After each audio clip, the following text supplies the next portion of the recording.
नमस्कार दोस्तों, आज मैं आप लोगों के लिए लाया हूँ मुंशी प्रेमचंद जी द्वारा लिखित ईदगाह कहानी का हिंदी ऑडियो। आइए सुनते हैं।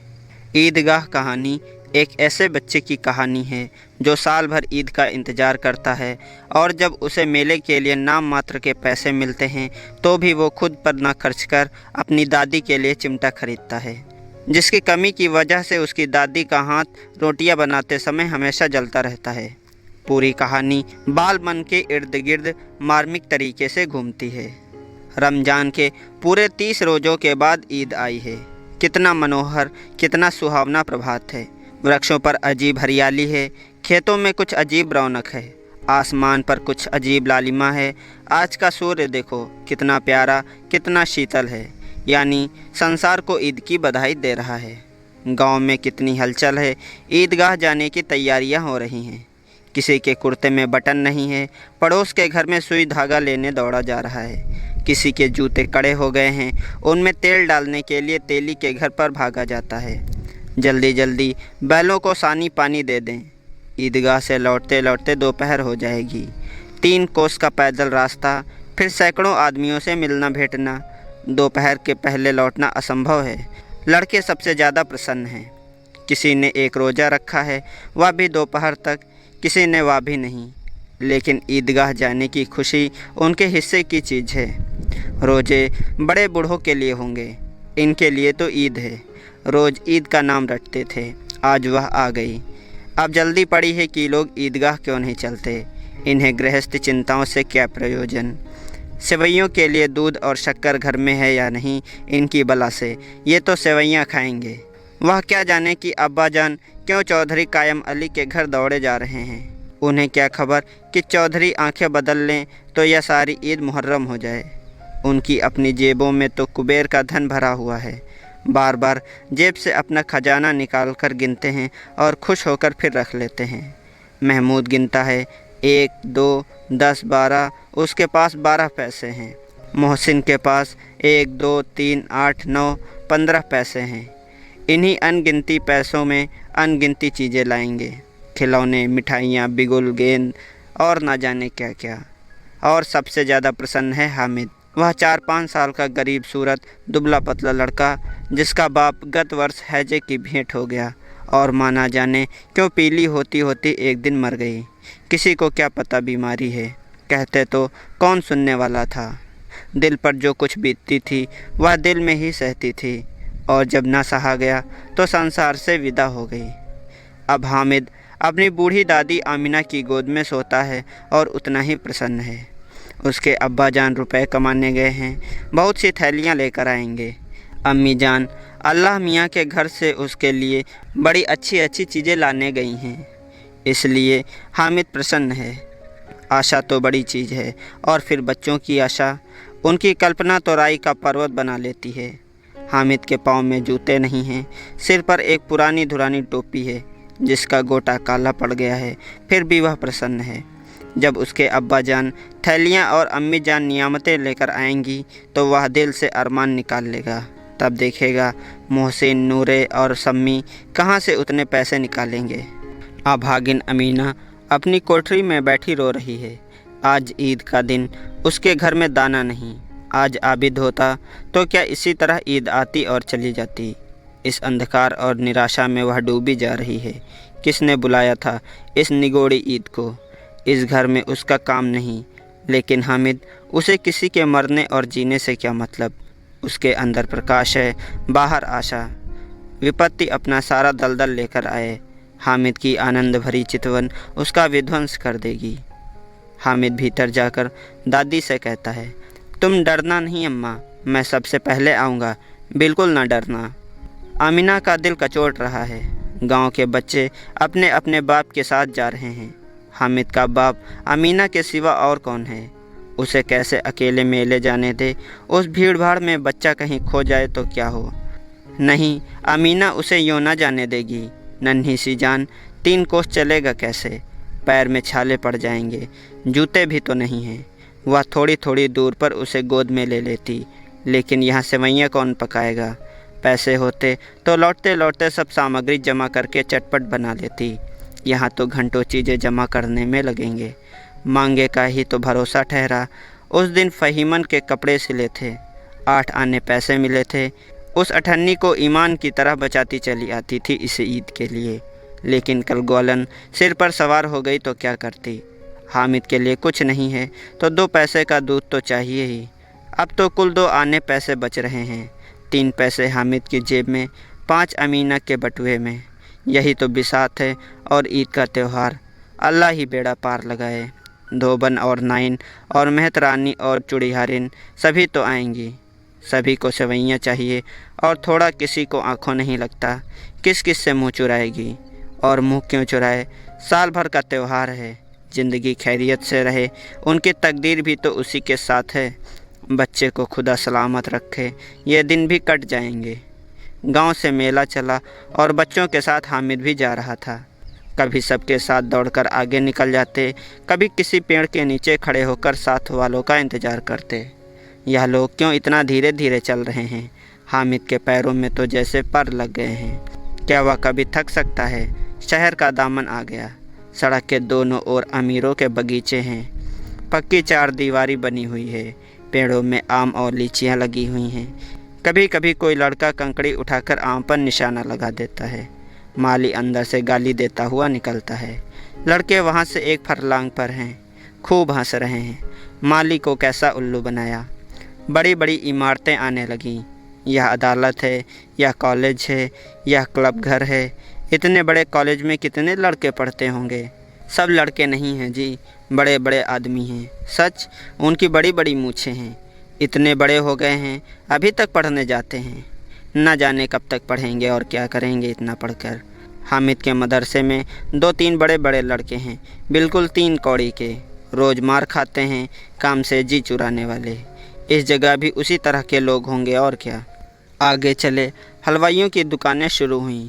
आज खूब सजी हुई थीं। अब बस्ती घनी होने लगी। ईदगाह जाने वालों की टोलियां नज़र आने लगीं, एक से एक भड़कीले वस्त्र पहने हुए। कोई इक्के तांगे पर सवार, कोई मोटर पर। सभी इत्र में बसे, सभी के दिलों में उमंग। ग्रामीणों का यह छोटा सा दल अपनी विपन्नता से बेखबर, संतोष और धैर्य में मगन चला जा रहा था। बच्चों के लिए नगर की सभी चीज़ें अनोखी थीं। जिस चीज़ की ओर ताकते ताकते ही रह जाते थे और पीछे से हॉर्न की आवाज़ होने पर भी ना चेतते। हामिद तो मोटर के नीचे जाते जाते बचा। सहसा ईदगाह नज़र आई। ऊपर इमली के घने वृक्षों की छाया है। नीचे पक्का फर्श है जिस पर जाजम बिछा हुआ है और रोजेदार की पंक्तियाँ एक के पीछे एक न जाने कहाँ तक चली गई हैं। पक्की जगत के नीचे तक, जहाँ जाजम भी नहीं है। नए आने वाले आकर पीछे की कतार में खड़े हो जाते हैं। आगे जगह नहीं है। यहाँ कोई धन और पद नहीं देखता। इस्लाम की निगाह में सब बराबर हैं। इन ग्रामीणों ने भी वजू किया और पिछली पंक्ति में खड़े हो गए। कितना सुंदर संचालन है, कितनी सुंदर व्यवस्था। लाखों सिर एक साथ सजदे में झुक जाते हैं, फिर सबके सब एक साथ खड़े हो जाते हैं। एक साथ झुकते हैं और एक साथ खड़े हो जाते हैं, एक साथ झुकते हैं और एक साथ खड़े हो जाते हैं। कई बार यही प्रक्रिया होती है, जैसे बिजली की लाखों बत्तियां एक साथ प्रदीप्त हों और एक साथ बुझ जाएं, और यही क्रम चलता रहे। कितना अपूर्व दृश्य था, जिसकी सामूहिक क्रियाएं, विस्तार और अनंतता हृदय को श्रद्धा, गर्व और आत्मानंद से भर देती थीं। मानव भ्रातृत्व का एक सूत्र इन समस्त आत्माओं को एक लड़ी में पिरोए हुए है। नमाज खत्म हो गई, लोग आपस में गले मिल रहे हैं। तब मिठाई और खिलौनों की दुकान पर धावा होता है। ग्रामीणों का यह दल इस विषय में बालकों से कम उत्साही नहीं है। यह देखो, हिंडोला है, 1 पैसा देकर चढ़ जाओ। कभी आसमान पर जाते हुए मालूम होगे, कभी ज़मीन पर गिरते हुए। यह चरखी है, लकड़ी के हाथी, घोड़े, ऊँट छड़ों में लटके हुए हैं। 1 पैसा देकर बैठ जाओ और 25 चक्करों का मजा लो। महमूद, मोहसिन, नूरे और सम्मी इन घोड़ों और ऊँटों पर बैठते हैं। हामिद दूर खड़ा है। 3 ही पैसे तो उसके पास हैं। अपने कोष का 1/3 हिस्सा जरा सा चक्कर खाने के लिए नहीं दे सकता। सब चरखियों से उतरते हैं, अब खिलौने लेंगे। इधर दुकानों की कतारें लगी हुई हैं, तरह तरह के खिलौने हैं। सिपाही और गुजरिया, राज और वकील, पिश्ती और धोबिन और साधु। वाह, कितने सुंदर खिलौने हैं। महमूद सिपाही लेता है, खाकी वर्दी और लाल पगड़ी वाला, कंधे पर बंदूक रखे हुए मालूम होता है। कभी कवायद किए चला आ रहा है।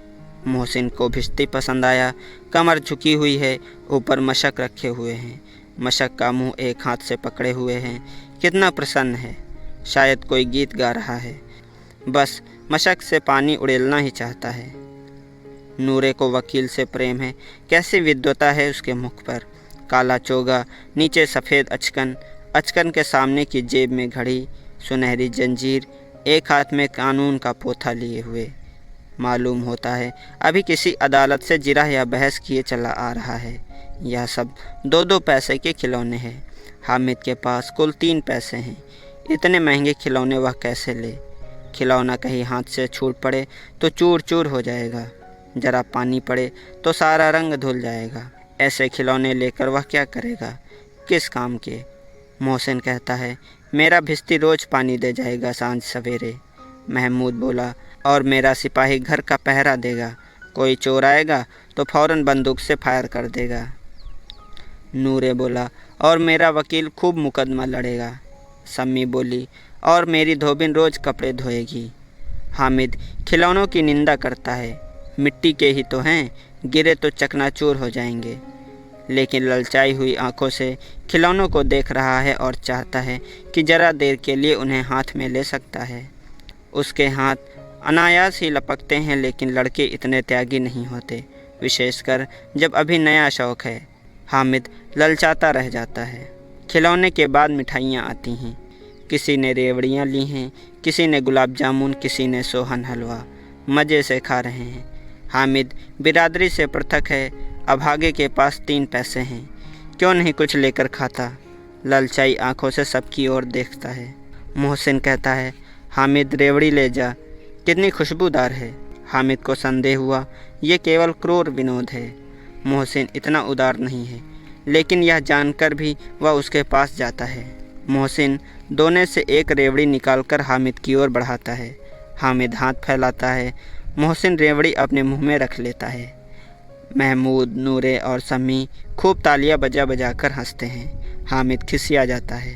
मोहसिन बोला, अच्छा अब की ज़रूर देंगे हामिद, अल्लाह कसम ले जा। हामिद बोला, रखे रहो, क्या मेरे पास नहीं हैं पैसे।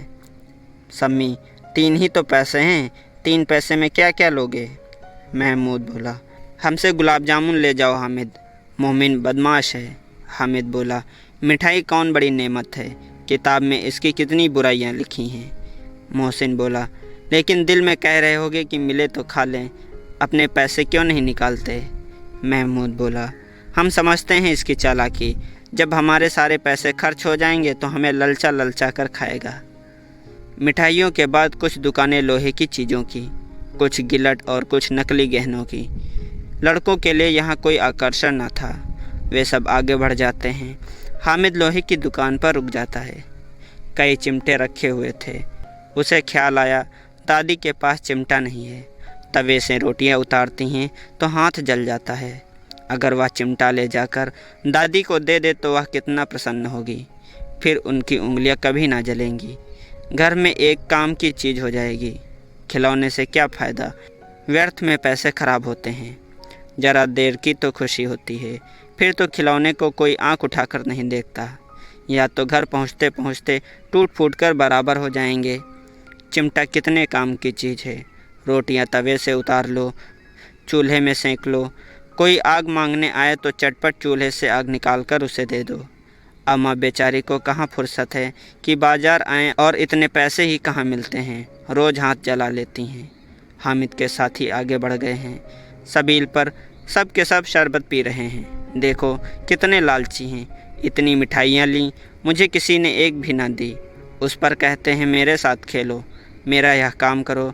अब अगर किसी ने कोई काम करने को कहा तो पूछूंगा, खाएं मिठाइयाँ, फोड़े फुंसियाँ निकलेंगी, आप ही ज़बान चटोरी हो जाएगी। तब घर से पैसे चुराएंगे और मार खाएंगे। किताब में झूठी बातें थोड़े ही लिखी हैं, मेरी ज़बान क्यों ख़राब होगी। अम्मा चिमटा देखते ही दौड़कर मेरे हाथ से ले लेंगी और कहेंगी, मेरा बच्चा अम्मा के लिए चिमटा लाया है, कितना अच्छा लड़का है। इन लोगों के खिलौने पर कौन इन्हें दुआएं देगा। बड़ों की दुआएं सीधे अल्लाह के दरबार में पहुंचती हैं और तुरंत सुनी जाती हैं। मैं भी इनसे मिजाज क्यों सहूँ। मैं गरीब सही, किसी से कुछ मांगने तो नहीं जाता। आखिर अब्बा जान कभी न कभी आएंगे, अम्मा भी आएंगी ही। फिर इन लोगों से पूछूंगा कितने खिलौने लोगे। एक एक को टोकरियों खिलौने दूं और दिखा दूं कि दोस्तों के साथ इस तरह का सलूक किया जाता है, या नहीं कि 1 पैसे की रेवड़ियाँ ली तो चिढ़ा चिढ़ा कर खाने लगे। सब के सब हंसेंगे कि हामिद ने चिमटा लिया है। हंसें मेरी बला से। उसने दुकानदार से पूछा, यह चिमटा कितने का है? दुकानदार ने उसकी ओर देखा और कोई आदमी साथ ना देखकर कहा, तुम्हारे काम का नहीं है जी। बिकाऊ है कि नहीं?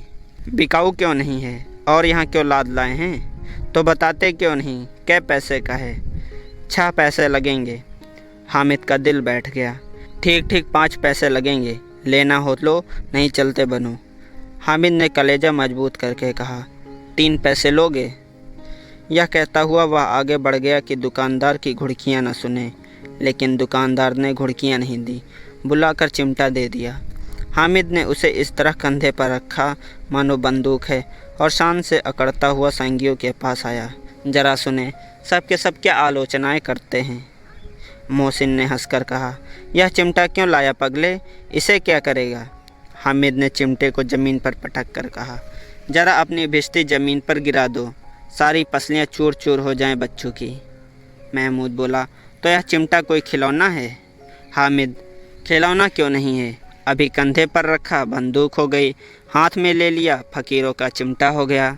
चाहूँ तो इसे मजीरे का काम ले सकता हूँ। एक चिमटा जमा दूँ तो तुम लोगों के सारे खिलौनों की जान निकल जाए। तुम्हारे खिलौने कितना ही जोर लगाएं, मेरे चिमटे का बाल भी बांका नहीं कर सकते।